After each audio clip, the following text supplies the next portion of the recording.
Baik, rawatan mandiri yang pertama yaitu rawatan mandiri untuk kasus batuk. Jadi kalau teman-teman punya pasien dan dia mengeluh batuk, batuknya bukan batuk kering, maka kemungkinan besar kabar baiknya itu adalah bukan COVID-19, bukan corona. Karena corona itu ciri-cirinya adalah satu, badan terasa lelah, persendian linu, ngilu, kemudian batuknya batuk kering, lalu badan demam suhu di atas 38 derajat Celcius.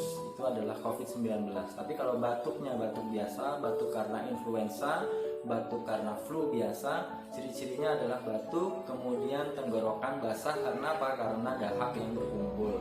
Itu adalah batuk yang disebabkan mungkin karena patogen angin dan dingin, apalagi sekarang musim hujan seperti ini. Nah, titik pijatnya untuk batuk yang biasa ini apa? Titiknya ada di paru-paru nomor 1. Jadi sini ada tulang clavicula. Nah, sudut tulang clavicula ini nanti teman-teman pegang, di sini ada legok seperti ini. 2 ibu jari turun ke bawah, ini ada titik paru-paru nomor 1. Di sini dipijat. Titik ini kalau dipijat dia akan melegakan pernafasan. Jadi titik ini berhubungan langsung dengan organ paru-paru. Titikmu depannya paru-paru itu ada di sini. Jadi ini ditekan seperti ini. Bagus kalau bisa sendawa, artinya anginnya keluar, gitu ya di sini.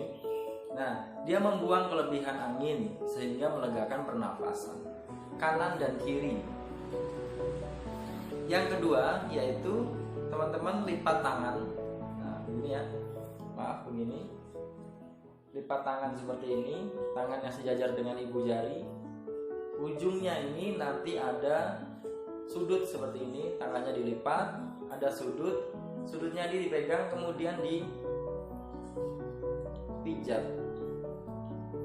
Nah, dipijat seperti ini.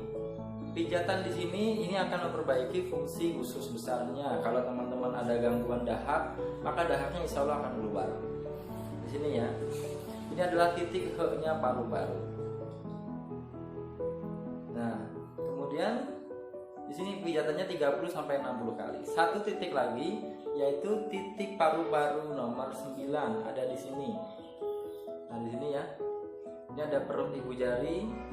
Sudut di bawahnya di pergelangan tangan ini ada titik paru-paru nomor 9. Nah, di sini titiknya.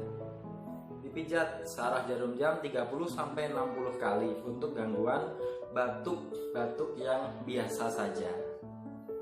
Nah, di sini titiknya. Oke, itu adalah rawatan mandiri untuk kasus batuk yang bukan COVID-19, yang bukan corona. Jadi kalau teman-teman punya pasien mengeluh batuk, maaf saya tidak bisa datang dulu, tapi saya kasih video untuk sementara ini Bapak perbaiki kesehatan Bapak batuknya dengan menekan titik ini. Mudah-mudahan bermanfaat.